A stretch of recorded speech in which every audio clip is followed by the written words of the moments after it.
जिस समय रावण मरणासन अवस्था में था, उस समय भगवान श्री राम ने लक्ष्मण से कहा कि इस संसार से नीति, राजनीति और शक्ति का महान पंडित विदा ले रहा है।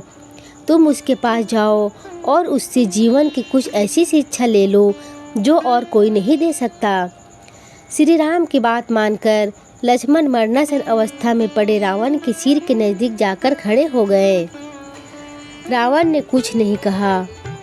लक्ष्मण जी वापस राम जी के पास लौटकर आ गए। तब भगवान ने कहा कि यदि किसी से ज्ञान प्राप्त करना हो तो उसके चरणों के पास खड़े होना चाहिए, ना कि सिर की ओर। यह बात सुनकर लक्ष्मण जाकर इस बार रावण के पैरों की ओर खड़े हो गए। उस समय महापंडित रावण ने लक्ष्मण को 3 बातें बताई जो जीवन में सफलता की कुंजी है।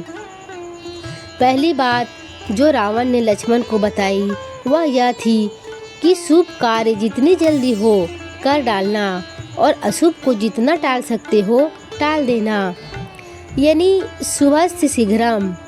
मैंने श्री राम को पहचाना नहीं और उनकी शरण में आने में देरी कर दी, इसी कारण मेरी यह हालत हुई।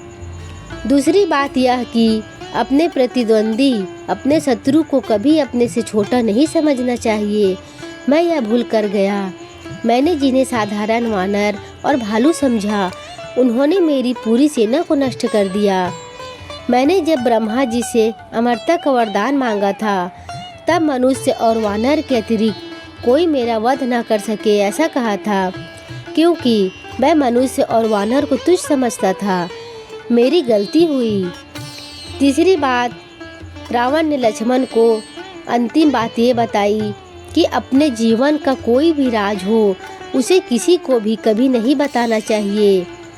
यह भी मैं चूक कर गया, क्योंकि विभीषण मेरी मृत्यु का राज जानता था।